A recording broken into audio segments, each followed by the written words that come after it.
Tonight we have former BNP leader and former Euro Parliament MP Nick Griffin, as veteran and nationalist as they come, joined by his Australian counterpart, Australia First President Jim Saleam.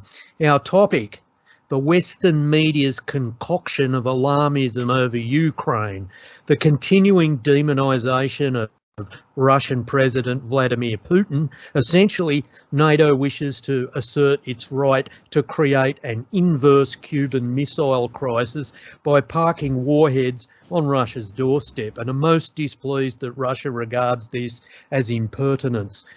The West appears to be clamouring for war, yet beware what you wish for, since this may be the opportunity Communist China wishes to seize Taiwan. Thus, the Western elites will have confected the perfect storm of a Third World War. But that's not going to happen. And given that the Clinton-Obama big pharma corporate global cabal pulling Biden's demented strings have an albatross for a puppet and a Western power in rigor mortis, now may not be the right time to be pretending to the role of the world's sheriff. Now, your thoughts, gentlemen? Nick first. Well, obviously, it's a huge topic, and one which I think the public as a whole basically haven't really begun to grasp, because one way or another they're still all caught up with the pandemic problems and all the issues arising from that. So where do we start? I suppose you can connect the two, actually, that the elites, I think, have realised they've got a tiger by the tail in terms of public response to the whole COVID agenda. I don't know if you saw Bill Gates last week was speaking at some symposium, and he said that we completely underestimated, we've taken by surprise by the degree of public loss of trust in the politicians and the media and so on over this. So they've got something of a crisis there, and traditionally, whether it's empires or plutocracies or so-called democracies or whatever, the people in charge of a country, when they have a crisis at home, what do? They provoke a crisis at war, and they look, if they don't actually want war, they want at least the drumbeat of war, because it takes the eye of the masses off the ball at home.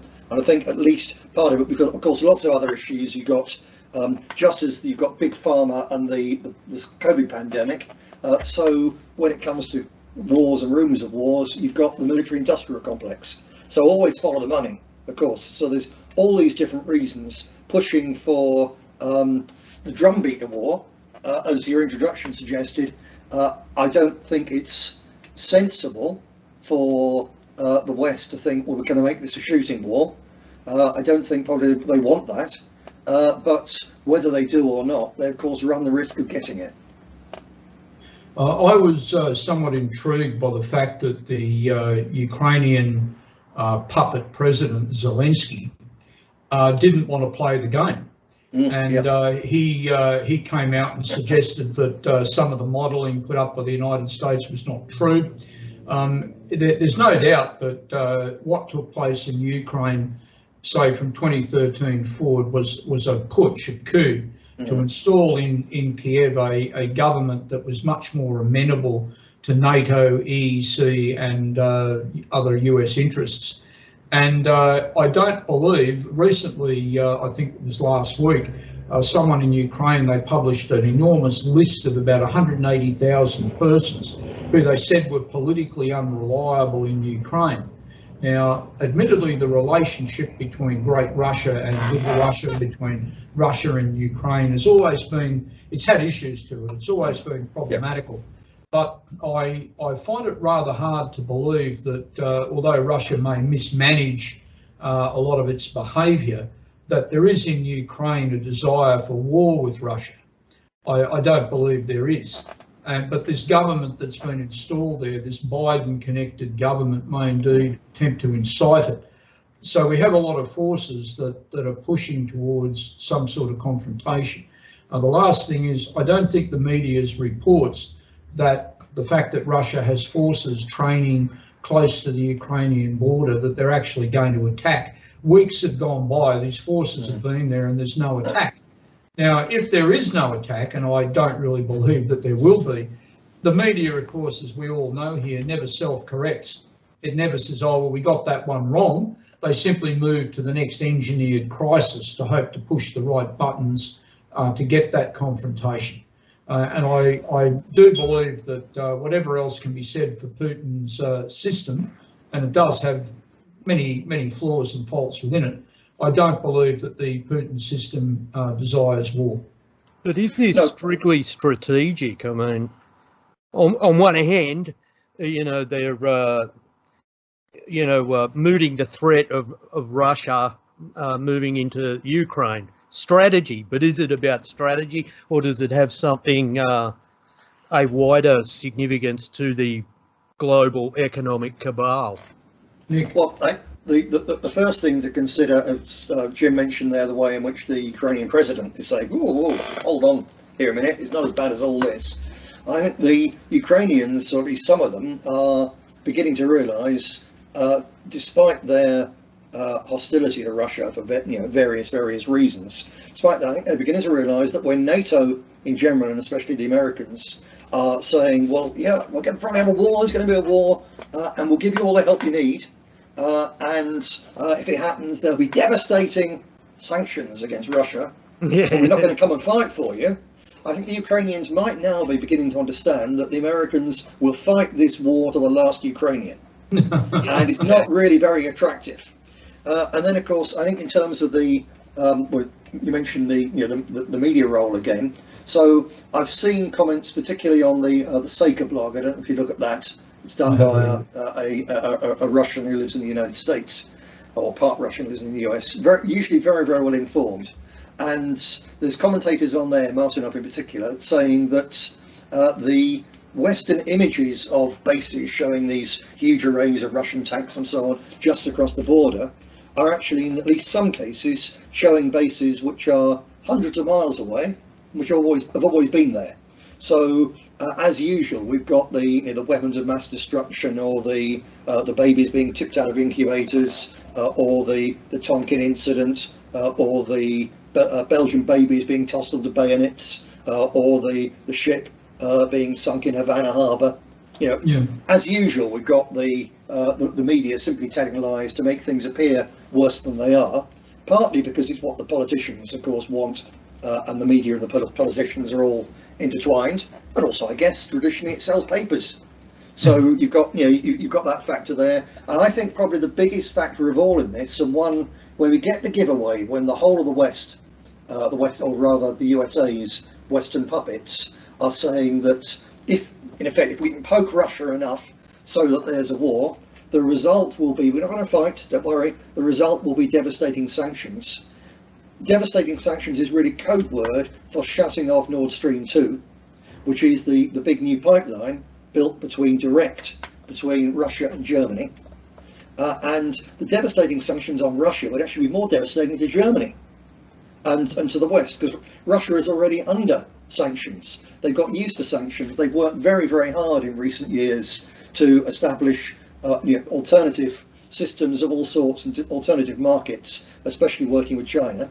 And if the devastating sanction turns off the gas to Europe, then the Russians will simply sell the gas to the Chinese. So it's, I think a lot of this, it's the hidden part of this, and not that well hidden, is that this is more to do with America wanting to hurt a competitor, i.e. Germany, and also if the Germans and hence the Europeans can't get Russian gas, where will they get their gas? Because coal power stations have been closed down, the nuclear power stations have been closed down. We're relying largely on very unreliable wind and solar power, backed up by gas turbine power stations. And if they can't get the gas from Russia, they will have to import the liquefied natural gas, some of which comes from Qatar, but most of it would come from the United States. And that's really important, because just as the 2008 financial crisis was really sparked by the problem of subprime mortgage lending, so the whole of the liquefied natural gas industry in the United States is based on the fracking industry. I don't know if you know that for all the fuss about it, and fracking has turned around America's gas production. They produce vast amounts of gas, but fracking is so inefficient and expensive that they're producing this gas. They constantly have produced this gas at more than they're able to sell it for, with the result that the subprime mortgage scandal is going to be dwarfed by the subprime fracking scandal, because there's vast, incomprehensible amounts of money have been sunk into the fracking industry to produce gas in the USA, and it's a nightmare of unrepayable debt. And if they can force Germany in particular, but Russia, but Europe in general, Western Europe in general, to buy American gas, they will put off that new subprime disaster from happening. There's the possibility, the mad possibility, the concept of regime change in Russia, whereby you gain access to the resources of Siberia to give money value to the US currency and whatever, which is worthless.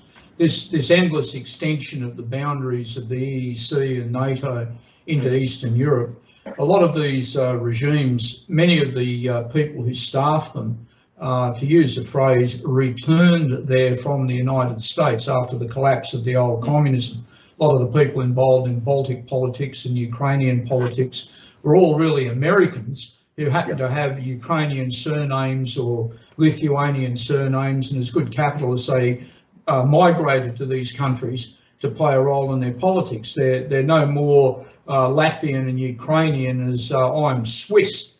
So it's a very false thing. Also, too, I get the distinct impression Ukraine's assets are also quite vast, and this attempt to co-opt Ukraine, well, Russia, by detaching some of the coal-based areas and whatnot, proclaiming them as people's republics and whatnot, might have diminished some of Ukraine's assets. But even so, Ukraine is not a poor country, and maybe we have to look at the fact that we're seeing a certain collapse of global capitalism. It's not even a question of going to war necessarily, it's an attempt to acquire assets. And at the start of the conversation, linkage was made between the Ukraine crisis and China's posturing over Taiwan. And speaking about this, they're saying, speculating in the media, that if Putin is able to get away with this terrible outrage against Ukraine, then China might make its move to actually deal with Taiwan. As I said before, I don't believe that global war is imminent, but from a scenario point of view, that part of it may in fact have a certain, let's just say, element of truth. China looks for advantage here, and China looks to a resolution of what it considers the Taiwan problem.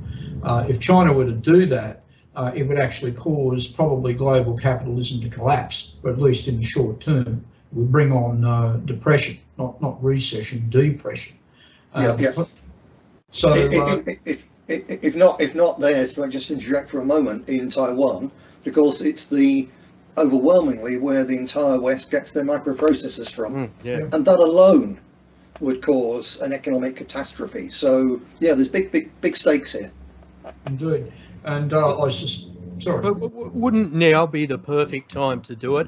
I mean, America's got, Noddy for a president. It is, I mean, it's epochal, the amount of the lie that the system is based on. This puppet presents the perfect time to poke, the bald-headed eagle. I mean, what are they going to do? They're more interested in what sort of G-strings their transsexual officers wear in the Navy. They have commissioned reports into the war readiness of the Navy, etc., and found that wokeness has essentially crippled its combat ability at the moment. So, if you were a sharp tool in communist China, now the West is ailing badly, and in fact, it's my contention that America is bordering on its second civil war. It cannot sustain the hypocrisy that it has on its shoulders right now. Nick, Yes, well, many issues there actually. Well, I'm getting a lot of feedback here. Are you okay sound-wise at your end? Yeah, was that a plane or something, Jim? I don't know what that was. Could not have my been. end. Hmm. Yeah. Okay. It's gone now anyway. So yeah, where to start on that? One thing you mentioned, Nathan, there about the what colour frilly knickers they're wearing in the US Navy. That actually brings us to a factor which is, I think, seriously important here. That you think in terms of interest groups who poke for confrontation, and there's the traditional ones which we've talked about. There's big capitalism, there's politicians wanting to draw attention somewhere else of the military-industrial complex. But we've also now got in the West a very powerful new bloc. There's a Zionist one as well. There's a new and very powerful and inherently hysterical bloc, and that's the LGBTQ lobby. And it's particularly the homosexual mafia now has such enormous power throughout the West, especially these elements that really decide, well, we want to push for war or we don't, the political elite and the media. And these people are hysterical in their hatred of Putin and Russia, and also, for that matter, of China, because they tend to, I don't think they can't help themselves, they tend to view everything through this one prism, that whereas there's a great deal of criticism of Jews for always viewing things through the prism of, is this good for Israel? And with homosexuals, they tend to view things, powerful homosexuals, can't help themselves but view things through the prism of, how do these people view people like me? And is it good for homosexuals and for LGBTQ plus liberation? And so there's that also pushing for this confrontation against Russia and China. And I don't think they really want war, but they possibly want, is this a rerun, the idea that because, as Jim said, they desperately want, for reasons of money, but also this psychological problem, they want regime change in not just China, not just Russia, but also China as well. And they got regime change in the old playbook. They got regime change in the Soviet Union to a significant extent by forcing the Soviet Union to engage in an arms race, which, because of its much smaller economic capacity, it lost. And I think they don't want war with Russia, but if they can force Putin to put so much money and effort into the military side that people get disgruntled at home, then they can overthrow him, or because he's getting on a bit now, at the very least, perhaps hope that when he goes, there'll be sufficient lack of prestige for his way of doing things that they can then change Russia. Because, as Jim said, they want Russia because global capitalism, it's so exhausted vast parts of the world, and there's so much debt that it's quite possible they think that being able to grab fully and again the assets of Russia will kick the can of depletion and all the rest of it further down the road. Well, they're welcome to go and fight it. It will be the terrifying sight of all these men in dresses staring down Putin's elite. Well, that's a horrible concept. But in the case of like the way the system is lining up its opponents, obviously China is no friend of ours either. But the hysteria in Australia today. It was the Australian Nationalists and other similar groups that raised the issue of China's penetration of Australia from particularly, say, about 2010 on. It became a catastrophe here.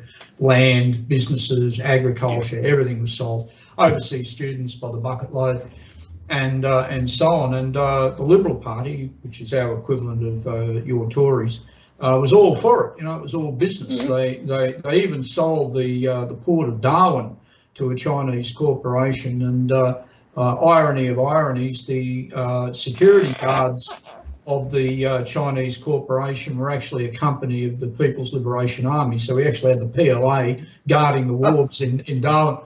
But they did all this.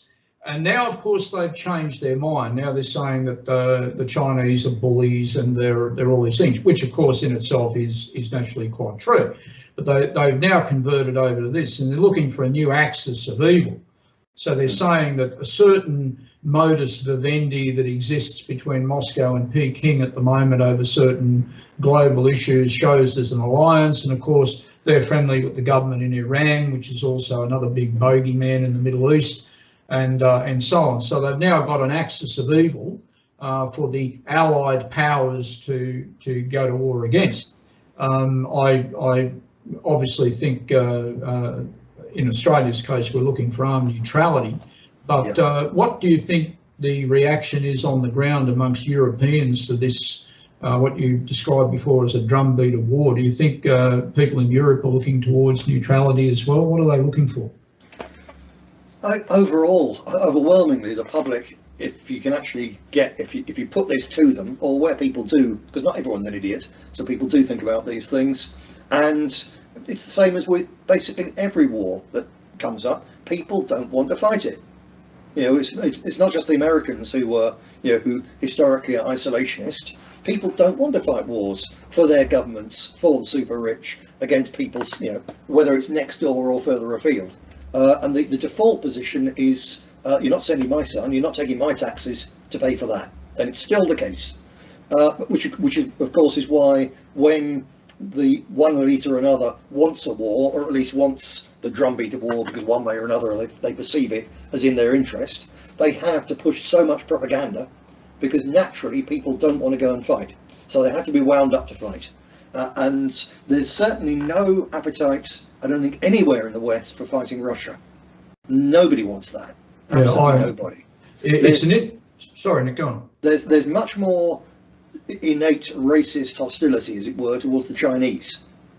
And I don't know, for various reasons. For one thing, they're a lot further. So there's the idea that, well, if we're fighting them, we'll be fighting over there, you know, instead of fighting over here. I think there's a subconscious feeling that, for historic reasons, you know, Russia's got huge numbers of nuclear missiles and they'll come here, whereas the Chinese are still fairly backward. And, you know, and again, there can be a war over there. It won't affect us directly. And then, of course, really importantly, in the last couple of years, especially with people on the frankly moronic right, the knee-jerk followers of Trump at his worst moments, there's, oh, it's Kung Flu, you know, it's the Chinese did this to us. The Chinese let this loose, whether or not it was deliberate, and we should make the Chinese pay. So there'd be some enthusiasm, and a lot more enthusiasm for confrontation with China than there would be with Russia, and partly in the end because people don't understand that really you cannot confront one without confronting the other, because both of them understand that the West in the past has tried to pick off one, but if they pick off one, the other one goes next. And what you've actually got with especially the One Belt, One Road trade and more operation now is, I think, that we're seeing the rise of China as the motor, but Russia perhaps as the military hard end. China, Russia and Iran and other places as well in the Eurasian continent, basically taking back what is historically their role as the centre of the world, and the Western world, which has been based since 1945 at the very, very latest around the United States, is, you know, geopolitically becoming the island off the coast of the world. And I think in the end, historically, this will all be seen as part of the switchover pains from one world hegemony to another. And whether you like it or not, that's where we're going to go. Britain has the luxury, really, we could to a degree stay out of this. I do feel for Australian nationalists who've got the problem that, you know, China is there. China, in this, relatively speaking, China and Russia, let's face it, they are the innocent parties. But the biggest innocent party is on your doorstep, and that innocent party poses, obviously, one way or another, in many ways probably, a threat to Chinese sovereignty. You know, for the Chinese, it's a giant and very tempting quarry, I think, sat just around the corner. And as you say, the only way, you were saying, Jim, that the Liberal Party, the Australian Conservatives, have encouraged basically the Chinese takeover. All of a sudden seem to have realised what they've done. And the Australian nationalist position, I know for a long, long time, has been armed neutrality. Like it has to be in an ideal world, armed nuclear neutrality or something else equally devastating, because you can't beat the Chinese in a shooting war. That's blatantly obvious. So you have to have enough of a clout to really make them understand that Australia is a very good trading partner and could easily be squashed, but squashing Australia would be too expensive a thing to do. There is a... Can I just take a couple of points? And that is, you said before about the Kung flu. Well, as we know from revealed documents, that the Americans should be looking a little closer to home for the for the brewing of that virus, because Fauci had been what was it, Jim? You read that? It was a DERPA, a group called DERPA, a Homeland Defence-based research group. mob, and he wanted them researching into, adding traits to viruses. Yes, gain of function, isn't it? Gain of function. That's it. Yeah, gain of function, and they refused. So obviously he went to Beijing, and I happen to have read that Australia was involved in there somewhere. Yeah, Now, so that's just for the by and by. I think you'll find that flu, and I've got my own cynical Joe Rogan conspiracy type views about that. I think it happens to tie in so beautifully with the Davos agenda, which isn't a conspiracy at all, because it's up there for anyone who cares to bloody well read it. You know, they hide it in plain sight. But as to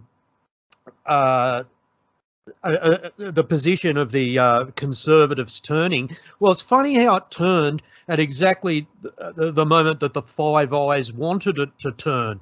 Australia never does anything. It never has an independent opinion at all. It has to be dictated from by the US and its axis of evil. And I would say that the most toxic relationship Australia has, and the biggest threat, is bloody America.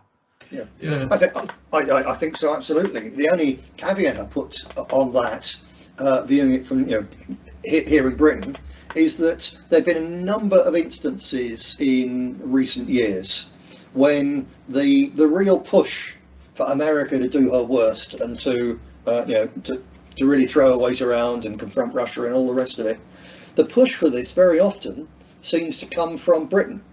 It comes from Whitehall, from MI6. And there've been a number of instances when it's very easy for us, especially for me as a Brit, to blame the Americans.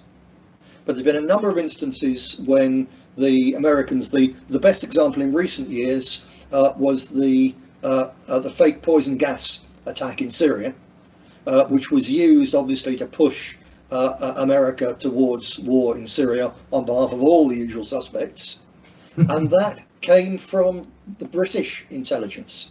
So it's very easy for us as Brits, and perhaps even slightly for Australians with the old British connection, to blame the Americans, but sometimes the Americans are being pushed by British military intelligence, i.e. the British dark state. Yes. Well, they're all part of the Five Eyes. So. Yeah, they all interconnect. I was going to add too that, like in Australia's case, Australia's argument is with Chinese imperialism in Australia. It can't be an argument necessarily that if China has an issue with Taiwan or some other state, that that issue necessarily involves Australia. It certainly involves our elite, because their trade, their money and everything flows through Taipei. Therefore, if President Xi was to do something to undermine that, he's undermining them. But from an Australian point of view, if China decided to attack Taiwan, that would be China's business. But an interesting aside, the role that Taiwan or Taiwanese politics has played in Australia, even going back to the time of the change of our traditional immigration policy in the 1960s, a lot of that came out of South Korea, Taiwan, and to a lesser extent Japan. The Taiwanese were heavily involved in anti-communist groups in Australia that said, look, the main issue is communism and not your ethnic and cultural makeup. And they pushed for that, and they found a lot of Australian conservative type people who went along with this. It's not a question of seeking any form of grand historical revenge against Taiwan, but it's a simple recognition that Taiwan has never really been a true friend of Australia. There's still an office of the Kuomintang in Sydney, by the way. They've got the picture of Chiang Kai-shek on the wall, and you can go past it and see it, you know.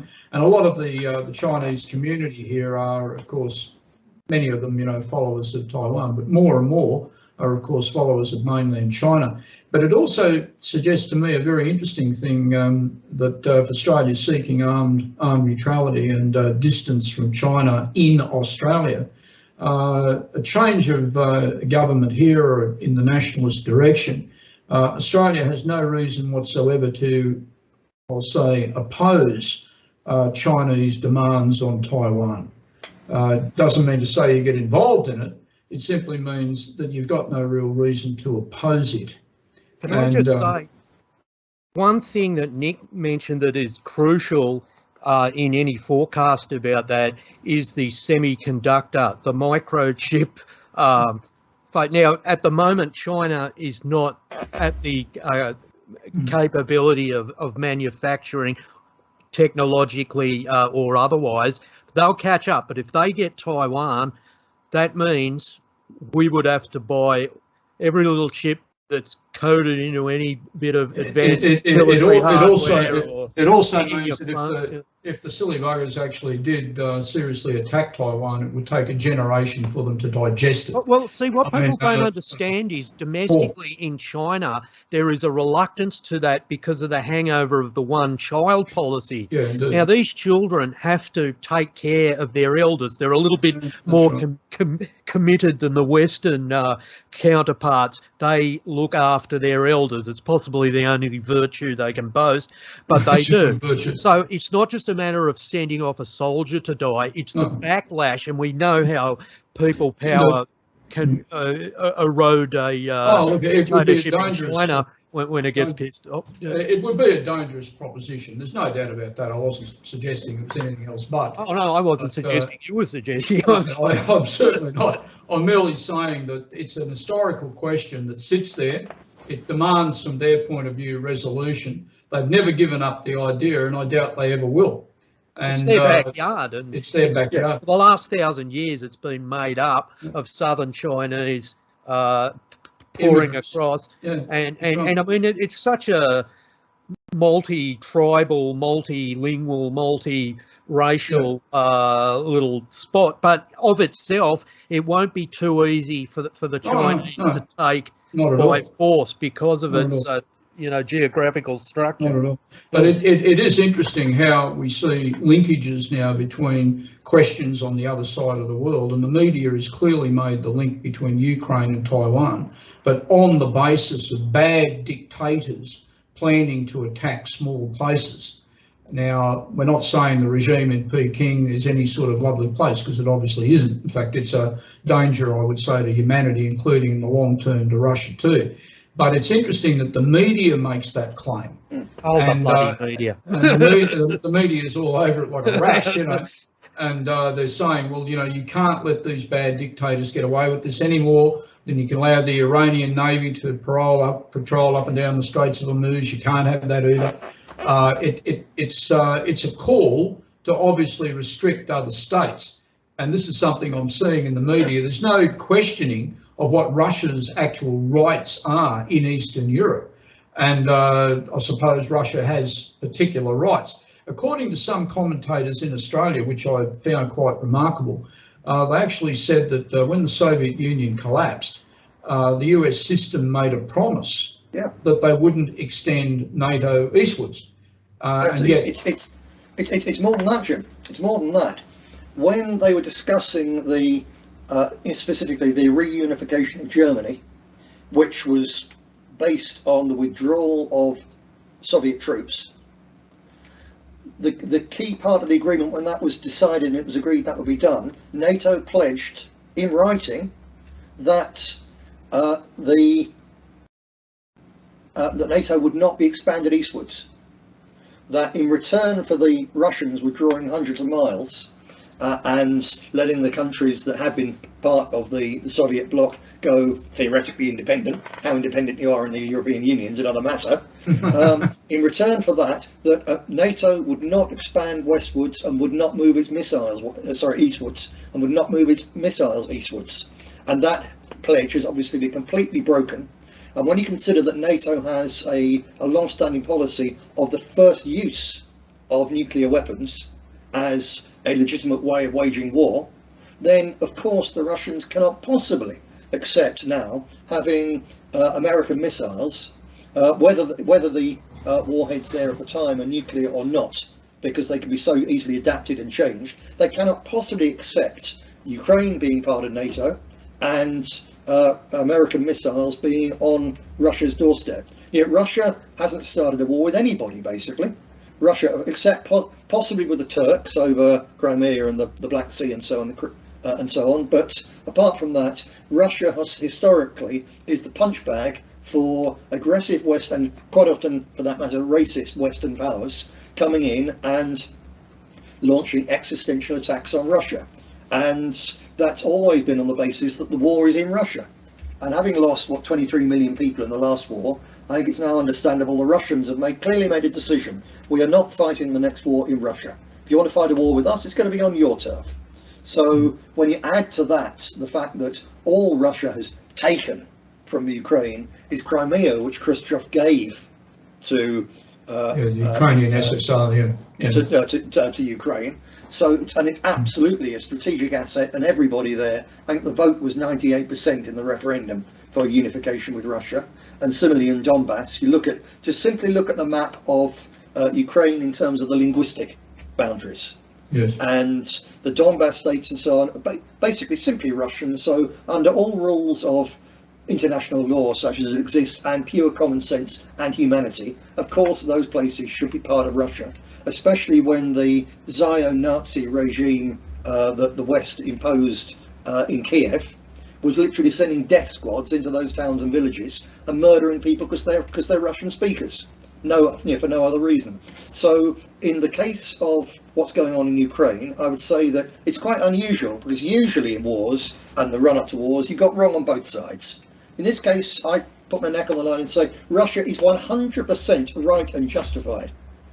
And that there's a risk, of course, involved in that, because the Russians have made it very, very clear that if there is a shooting war, they won't just be going for Ukrainian troops, they'll be going for their commanders and for the command centres, which includes Brussels and London. So, I'm well aware that if it becomes a shooting war, the Russians could well devastate the centre of London. And I still say that where we are now, that they are 100% in the right.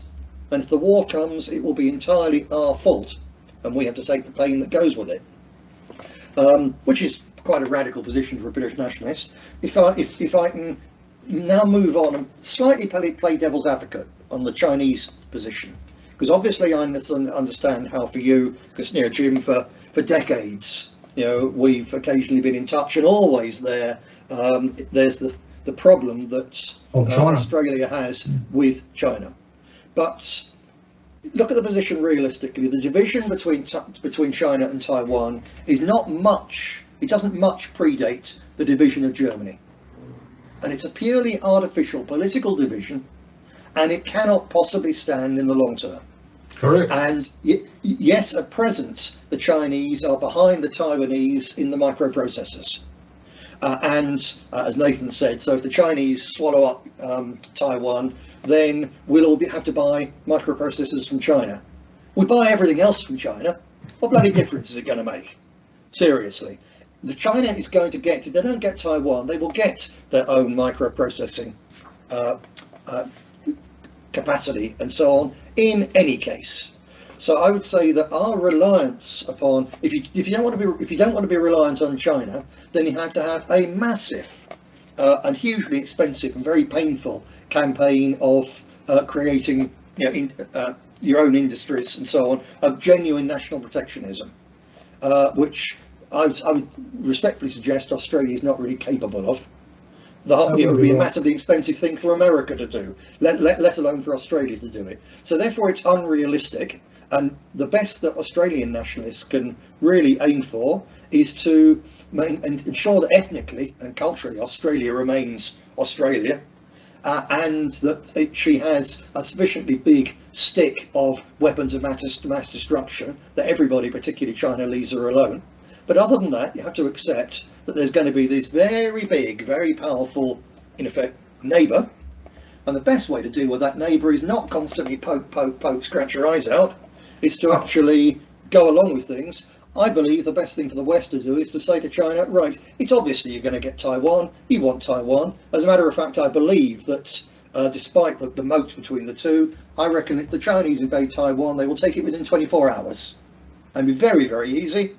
The Taiwanese will not fight against being taken over by China any more than the Hong Kong people did. It'll be a simple walkover.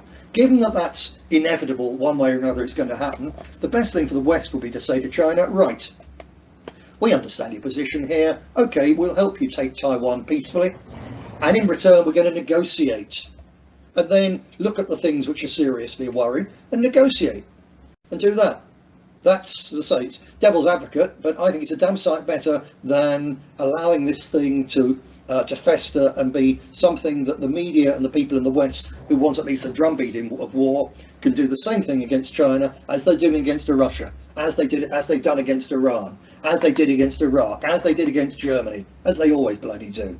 Yeah, well, being involved in a war to protect Taiwanese independence is not in the Australian national interest. That's beyond any doubt. The misuse of Australian military personnel is well known from the Vietnam War and then back through time, all the ZIO wars that we fought in the last 30 or 40 years. I don't think in Australia there is any particular public support for going to war against China to support global trade, any more than there is any. We have a phrase in Australia, I don't know if you've ever heard it, what we call it the pub test. It means, can you go into a hotel and discuss a political issue with people and survive the hectoring and harassment that you get? The point with it is that in all my pub testing, I've never really found many Australians who regard Putin's Russia as any sort of enemy of Australia. I can't find anybody. And yet we're told quite reliably, you know, that the people have woken up to the fact that Russia is the new Nazi state that needs to be dealt with and so on. But outside of the elites, that view doesn't hold. Now, obviously, China, as you said, different position. There are genuine issues of contention between Australia and China. But I believe, playing devil's advocate here, there is the potential to persuade Australians that any argument we've had with China is one based here. If China seeks to purchase our water assets or our rural properties or our port or anything along these lines, well, that's an issue between us and China that must be resolved in an Australian way. But sending the military even into the Pacific to challenge China is not necessarily what we Australians need to be doing. Like if you go back, say, 80 years to when Australia was actually threatened by Imperial Japan, the furthest lines of Australian defence were taken to be in Papua New Guinea. Australia had a League of Nations mandate over Papua New Guinea. We were there anyway. But Australia's immediate interests were here. And as you know, the big argument between the Australian Prime Minister and Winston Churchill over soldiers and troops and all this sort of thing that went on showed that Australia's immediate threat was here. The enemy was here. The enemy was not on the plains of India, or he wasn't somewhere else. Yeah, but I think that the paranoia is about them coming here. Well, true. It is about them coming here, and I'm sorry, but I find a degree of naivety in adopting a sort of benign attitude to China. No, not from you. I'm just saying in general from this topic, because that presupposes that there's a certain reasonableness to China's aspirations and to the methods they will employ to get those. Those aspirations are global. That's not simply some bit of propaganda. Let me play devil's advocate here on an old historical question, and no insult at all intended against our friends from countries like Poland or anywhere else. But if the Second World War could have been solved by a shocking partition of Poland between the Soviet Union and the Nazis, and that was the absolute end of the war, and that was it, then that's how history works. And in Australia's case, a takeover of Taiwan by the Red Chinese, if it took them a couple of generations to sort that out, within a couple of generations, the Western world, the European world, Australia may be completely different kettles of fish. We pro-so. And therefore, the idea of Chinese intervention in Australia itself may become impossible. As Nick said, if Australia actually becomes a power that does indeed have weapons of mass destruction, it may make that a very unpalatable thing to do. I don't think any nationalist would be naive to the exercise of power by China. I mean, look at Tibet. I mean, China's never showed any particular, warm, fluffy, heartfelt feelings towards the colonisation of Tibet. Or if I was a Muslim living in Xinjiang, I wouldn't feel too nice about it either. They don't have many safe spaces. Yeah. No, they don't. No safe spaces for your gay and lesbian task forces. It doesn't happen. But in Hong Kong, even the Chinese promised that they were going to have a 50-year slow integration system. They got to be about about 22 years, and suddenly it all sped up. And they decided, no, we're going to push this a lot quicker and a lot faster. But no one denies that Hong Kong was Chinese territory. It was a lease, a colonial lease, can't be denied. As Nick pointed out, Taiwan, China is a little bit like East-West Germany, something imposed by the Cold War and the circumstances of the time. So I don't think as an Australian nationalist I'd be naive to believe that President Xi is a nice bloke. I don't think I could accept that in any way, shape or form. But I do believe that as long as he's removed from here, he's a little bit of a toothless tiger here. And as long as Australia's defences were true and correct. That's the point, because if we're so tied at the hip with the bloody USA, and they're wonderful at, as Nick said, starting wars and leaving other people to finish them. Well, let's say this. I could see that the reparations for China would be to divide the bloody country between them and the US. That's the great fear that sits in the back of my mind, that it's not impossible that one of the tickets out of global war between those two superpowers is the partition of Australia. It's not an impossible thing. It is not an impossible thing. But that thing may rest on other factors in global politics that might mitigate against that, which is the issue perhaps with Russia and the contention between it and the so-called West. You may get what would you call it, a balance of terror, a balance of fear, a balance of something that there, for the grace of God, goes a place like Australia. And, well, you never know. It's one of those things, isn't it? Well, I think there should be a bugle sounding right about now. The mass call up. So, can I just ask you guys, or you blokes, what is your opinion on Vladimir Putin as nationalist? Nick? I think that he is, obviously he has his flaws, and the biggest flaw probably is that he's operating almost one remarkable man operating in almost a vacuum. So a lot of his flaws are based on what's practical to him. He's a stupendously effective, genuine, real politician and statesman, and real statesmen and real politicians accept and work with what's possible instead of trying to do things which are impossible. And most of the people, especially hardline nationalists in the West, look at him and say he's wrong here and he's wrong there. That's because the things he has to do, because he recognises reality. But when you look, in the end, you must judge a politician, any politician, not by what they say, not even necessarily by what happens when they're at their height, but in terms of their long-term impact on their country. And Putin quite simply took over a Russia which was an international basket case, which had a catastrophic fall, not just in living standards, but in the average life expectancy. And Putin has turned all that around. And he's turned Russia back into a superpower.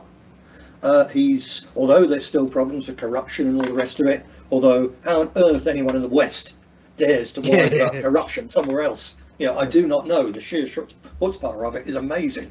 But he's done remarkable things for Russia, and as a Russian nationalist, you would expect him simply to only, and you would think he should only concentrate on Russia and so on. But you look at his role in Syria, whereby he stepped in and blocked the most wicked and most dangerous move yet of the entire global Zio elite. And he killed it dead. So I would regard the man, for all that he's not a hardcore racial nationalist, clearly, but again, that's logical because Russia has never been an ethno-Russian state. It's always been a multicultural empire. It has to be. It's its very nature. And anyone who goes against that is actually threatening the basis of Russia surviving as a serious, large state. So although he's not a racial nationalist, he's not exactly one of us, I regard him as a providential politician and statesman and the great figure of the first part of the 21st century. I'd have to agree with that. One thing that I think sums that up is that he's a historically minded leader. There's that great quote that's attributed to him where he said that the greatest disaster for the Russian people early in the 20th century was the formation of the Soviet Union, and the next major disaster for the Russian people was the dissolution of the Soviet Union. I think he understood that the Soviet Union more flaws than you can poke the proverbial stick at, but it exercised an enormous reach. It was a geopolitical reality that cemented an element of East European power. It was disintegrated in many ways, we know that story, and it ended up therefore being a disaster. And we now live with the disaster of the destruction of something whose formation was a disaster in the first place. And he understood, I think, that the tool that's used to always bring Russia down is never an invasion. The Germans tried that didn't work. The First World War, there was an invasion, that didn't work. It's disintegrating Russia from within, and there's always mechanisms to do that. We know that Parvus Helfand persuaded the Germans to finance Lenin. We know that, again, even Hitler had an opportunity to bring down Stalin and missed it. But the colour revolutions that were caused in parts of the former Soviet Union, like Georgia and others, showed that that's the mechanism. And I think Putin's onto it. He's 100% onto it. He knows how it works because it's a simple twist on the old communist logic of guerrilla insurgency. It's not that hard, not an enormous leap for him to understand how this works. So the fact that he's been able to thwart it, I think, shows that he's not only, as Nick's described, a statesman, he's also a very practical person. He's tough as nails. He was a major in the former KGB. He's no Vestal Virgin, and I think that that's what makes him a major New World Order type opponent. I agree with Nick. Doesn't make him always a good man. There's many problems with Russia. He's certainly not always on the camp of Euro-nationalists or any of us, but he is no enemy of ours either. 100% he's not. And I think the average person in the street doesn't see him that way either. In fact, I think I've actually heard dumb Aussies say, if this bloke had migrate to Australia and become a citizen, we'd elect him Prime Minister. And same in Britain many times. Many times, yes. So yeah. I think there's a lot of sympathy for him as a human being. So I think that's a reasonable way between what Nick and I have been saying to understand him. Well, he's been making very good commentaries on the current psychosis of the West, hasn't he, in regards to men identifying as unicorns and well, that's right. None of that washes with Vlad. None of it washes.